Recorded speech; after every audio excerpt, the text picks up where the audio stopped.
Hello, everyone, and welcome back to the podcast. Today, I am chatting with Kevin Martins. He's the Principal Collaboration and Security Architect for Microsoft, and it is always such a pleasure to chat with him.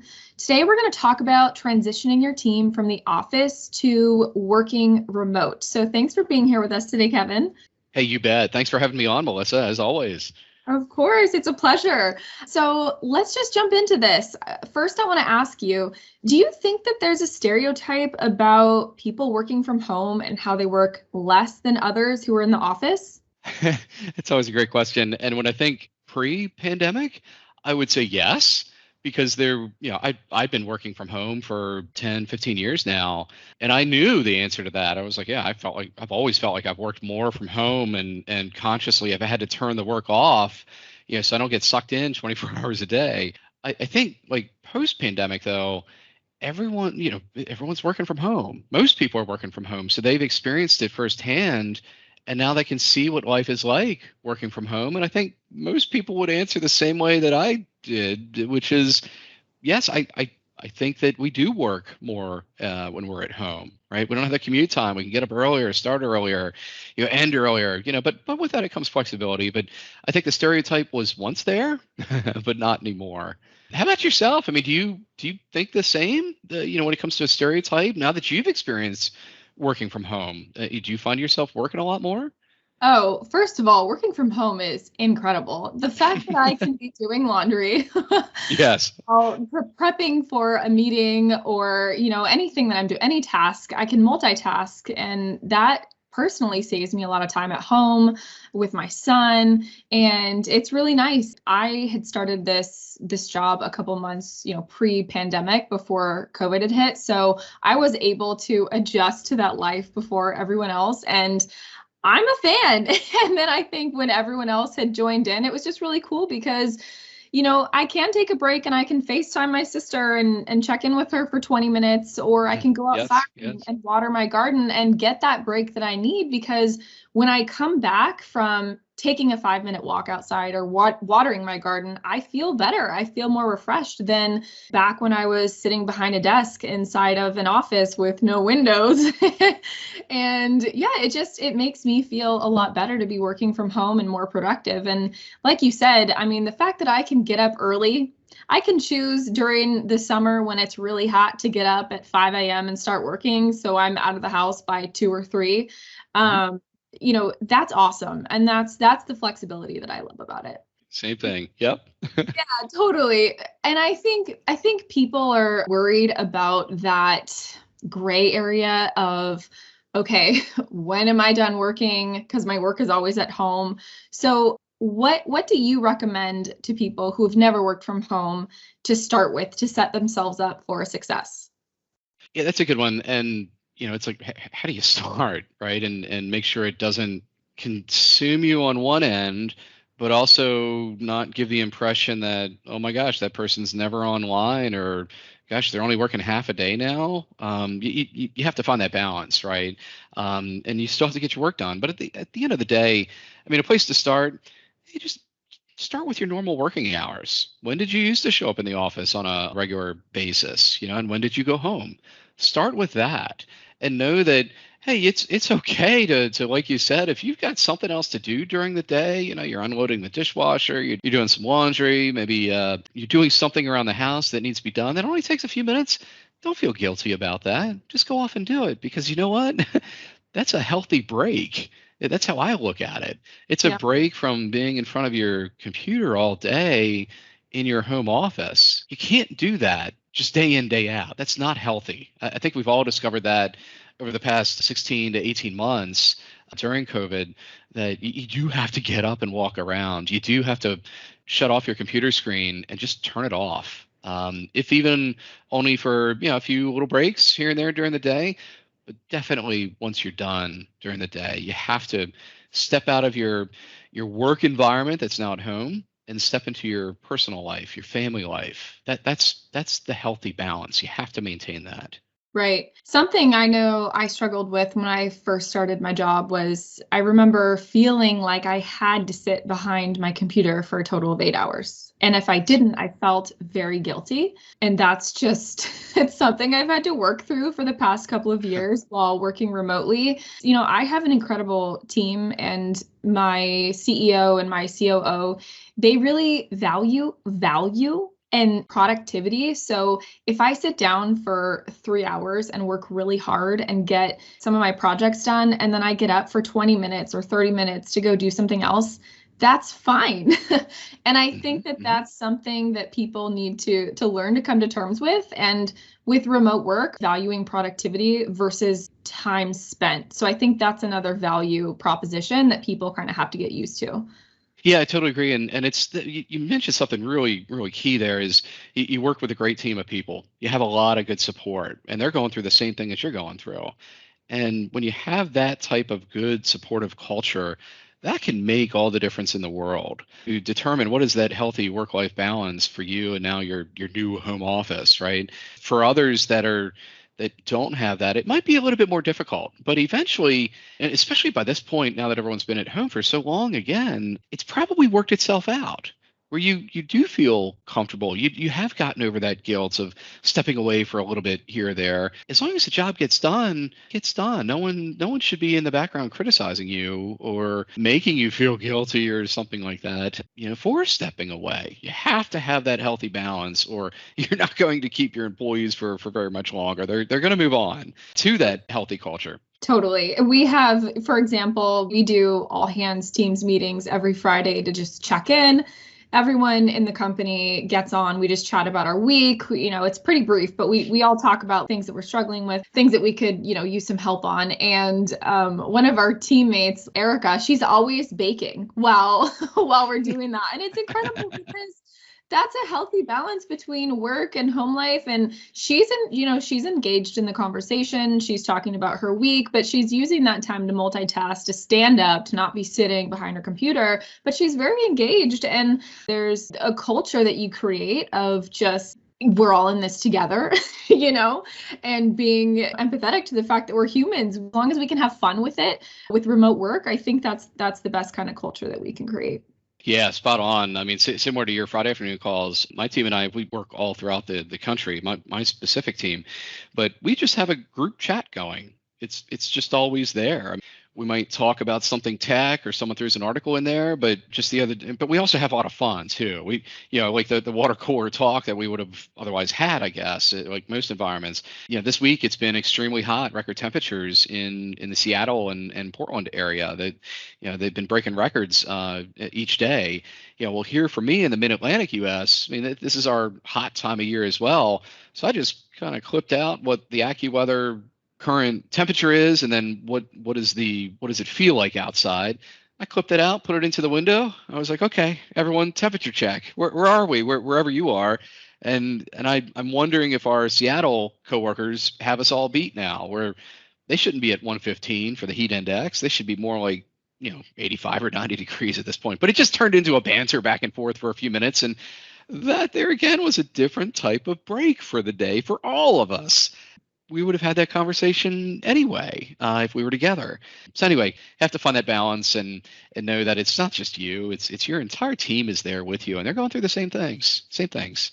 Totally, totally. And this actually reminds me of another thing that I help my team implement, because we also work all over the country, and we were like, we need a way to connect, to have fun, for new employees to get to know each other as well.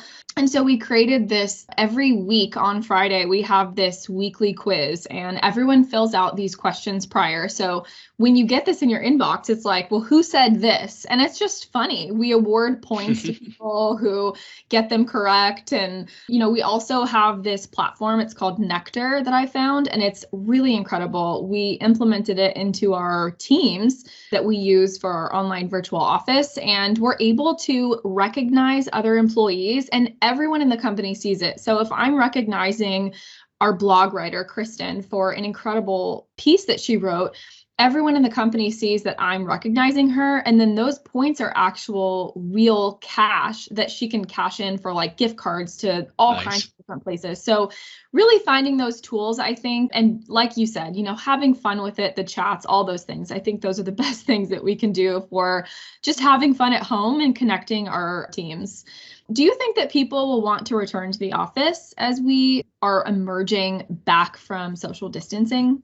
You know what? I think so, but not like it once was, not 100%.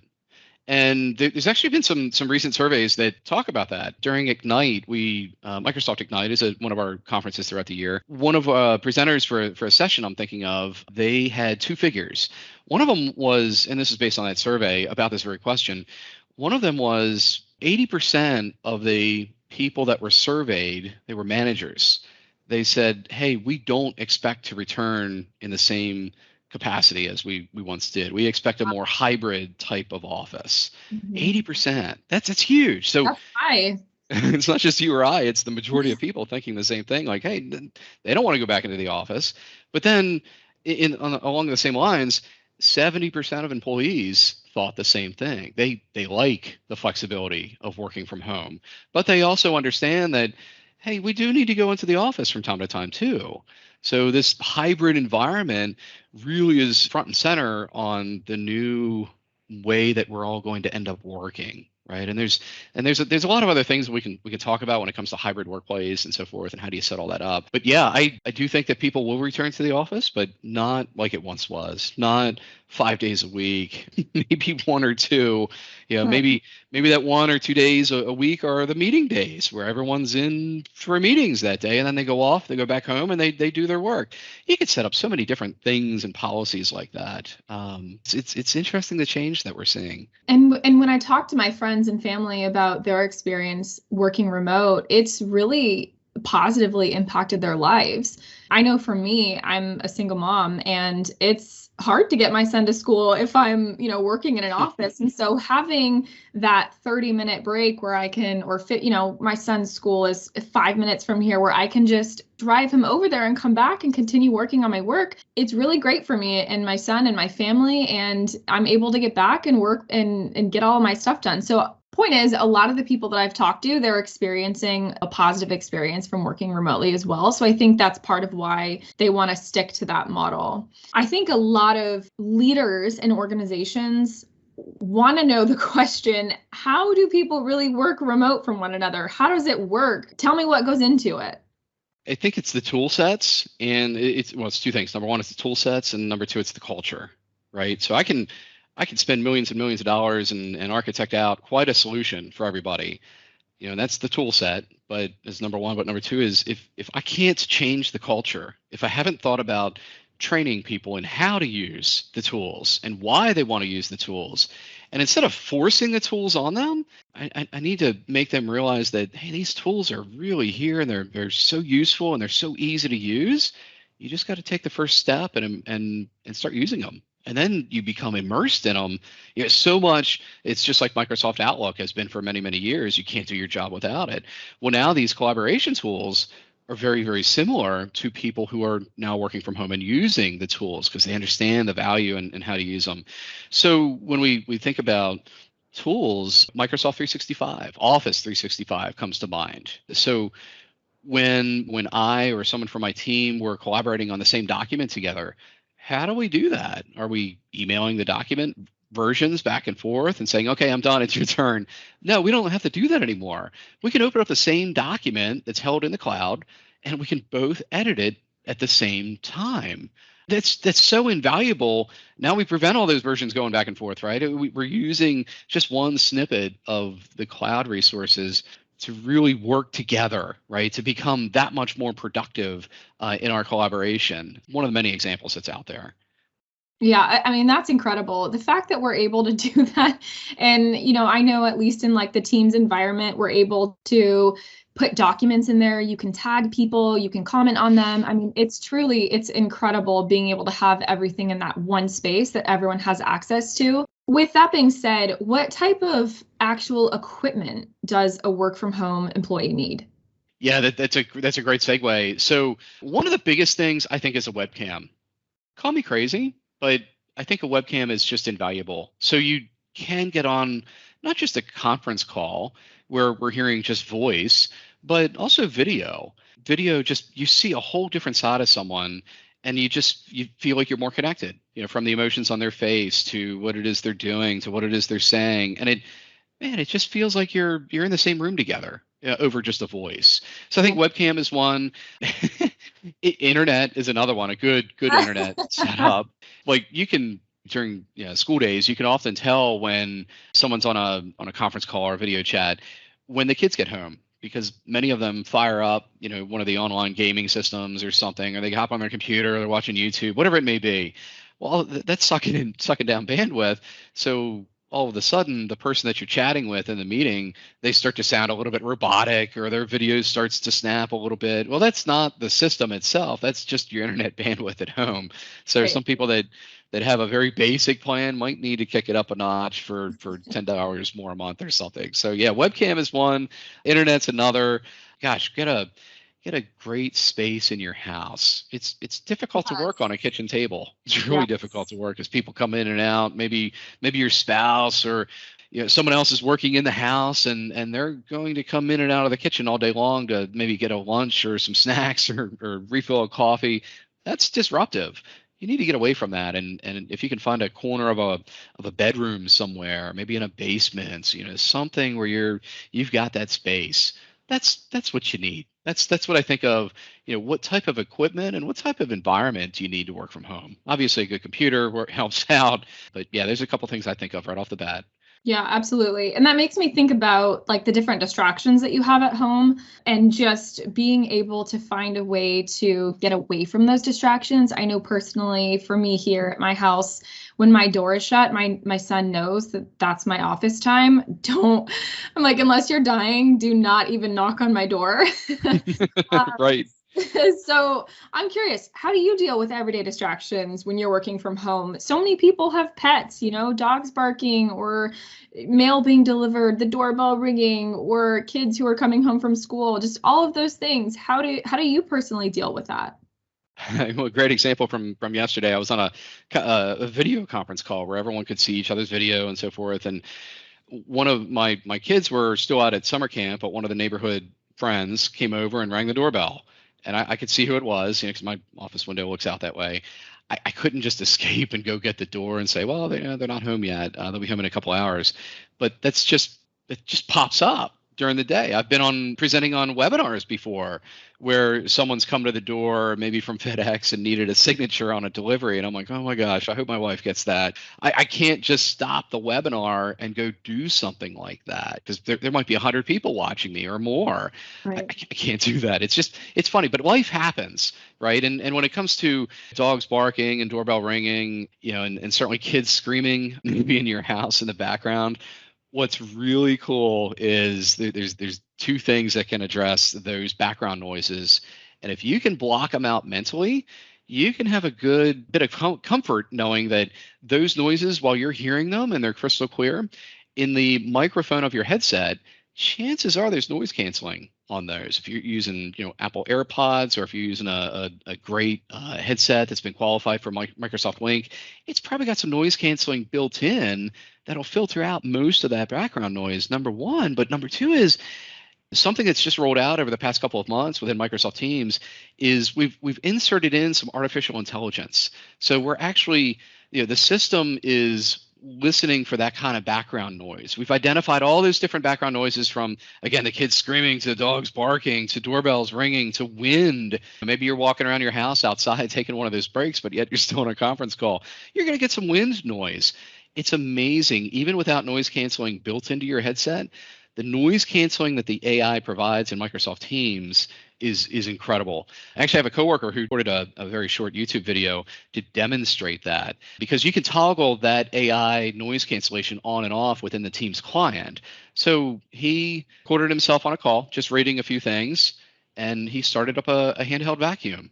Well, then he recorded the same thing, recorded the same things that he was saying, but and he turned the vacuum on, but this time he had the noise cancellation on within Microsoft Teams, the client. You couldn't hear the vacuum. Are you talking about Matt Sosman? I sure am. It was a great video. I mean, I just laughed when I saw it. I was like, oh my God, that's so creative of a video, but it got the point across. Seeing or hearing is believing in this case, and it works. What a great demo. Oh, it did. Yeah. You know what's funny though, Kevin, is you remember when I think you and I had done a podcast, gosh, months ago, and I was recording off of a third party. It was like a third party recording system. And I had so much anxiety because my cat was hopping around, scratching on the door, and all of these little noises were getting picked up, and I would have to re-record things or stop people. And it was so stressful. And I just remember one day you were like, why don't you try recording in Teams? And I'm like, well, what good would that do? And you're like, it has noise cancellation. And I didn't have high hopes for it, but I had a podcast that I was recording. It was one of the next few podcasts. And lo and behold, my cat is just running around the room. My son's knocking on the door. And I'm like, oh my gosh, this podcast is going to have to be re-recorded, right? And I listened to it and it was pristine. It was beautiful. Like you couldn't even hear it on my end. And that was the moment I knew. I was like, wow, this is incredible technology. Yeah, it's amazing. And I think when the tech works, it's awesome in those types of scenarios, but it is still mentally challenging to block out those things that are going on at that exact moment and keep your train of thought of what it is you're going to say next during your presentation, or maybe it's just a conference call with some colleagues. It's difficult, but the more you do it, the better you get at it. It just starts to come naturally, like riding a bike or driving a car. Totally. I totally agree with that. Also, mute is an incredible tool. Yes. Yes. Okay. So, now that people have heard this information, can you tell us, how do organizations successfully transition on their own to this work environment? How do they start this process? I think it can feel overwhelming to some people. Yeah, I think you're right. I think one of the things to realize is that you're not going through this alone. That every organization on the planet is doing something similar as far as trying to make the work from home environment work, right, for everybody. But if I'm just an organization, and let's just keep it simple, maybe I've got 1,000 people or maybe 100 people, right, and I'm the IT person, and maybe I'm the director of the IT staff. I've never done this before. Right? How do I do it? Certainly, I can turn on Teams. I can deploy it to everyone. I can come up with some documentation fairly quickly. Microsoft has a lot of that stuff already to help you with the adoption portion of Microsoft Teams and working from home. There's so much out there, but I still have to make sure my users are adopting it and that they're collaborating using these tools, and therefore that leads into productivity, to making sure that they're having the right type of productivity each and every day. And of course, there's customer satisfaction. How do I do all that if I've never done that before? It's difficult. No, I could do it. I can try it. Sorry, go ahead.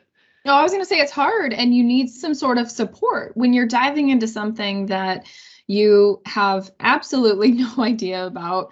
It's scary, and you don't know all those little tiny productivity tools and tips and things to help make your remote experience all the better. You're right. Exactly. I often tell people, hey, don't be concerned if you have to reach out. If you need someone to come in and help you with that rollout, right? I mean, Microsoft, we've got, just thousands of Microsoft partners out there that do this, and they do it every day. They've perfected it. Right?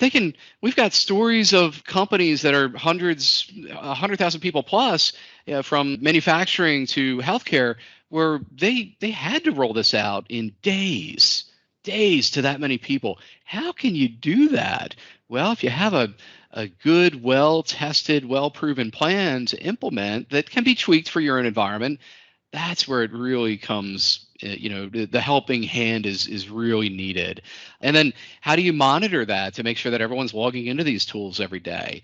You should see an upward tick, an upward trend of that as this thing's deployed. And you'll be able to identify the users who aren't still logging in to these tools and reach out to them and say, hey, is everything okay? I just want to make sure you don't have any questions or whatever. That's all part of the process and the journey of spinning up the work from home environment and tools that are out there. And Melissa, that's where I think of someone like yourself and your team at Infused Innovations, who this is what you all do, among many other things, right? But you had to adopt. You did it yourself. Now you've got the personal lessons learned. Especially through our conversation here, what it takes to work from home. You can help other organizations, and that's what you do a lot of the time now too. Absolutely. And there's so many little nooks and crannies and just incredible artificial intelligence and technologies that have been built into all of these systems. New things are coming out every single day to help with productivity and making sure that apps and things are integrated into your remote online virtual office, which is Teams. And it's just incredible. And what we've found is once our clients kind of get the hang of it, right? Because anything new is a little scary. But once they get the hang of it, they don't want to go back. They're like, how did we ever function without this, right? So it's incredible. And I think, again, to your point, having a team that can hold your hand and support you, not only in implementing these technologies, but also along the way. 3 months down the road, 6 months down the road, 9 months down the road, someone to seek mentorship from, what are we doing? What are we not doing? How can we use these tools better? And what's next? What is next? I think that's the best part of having a support team. Right, spot on. Let's to your point. What about? Hey, we're doing meetings today. We have our staff meetings. We even have more town halls where maybe someone from our leadership team comes in and they give a presentation once a quarter about the status of the business or the organization. But hey, something that's come up recently. Hey, do you have something like a webinar functionality in Microsoft Teams? Because we're using this other tool, but we'd rather just use Teams. Well, that's one of the new features that's spinning up now in the summer of 2021 is Microsoft Teams and webinars. Yes, now you can do a webinar, but you can go out and read about it, but you probably would like that helping hand, like you mentioned, to help explain it to you, to do some demos together of what this really is and the power behind it and what's coming next with this feature, right?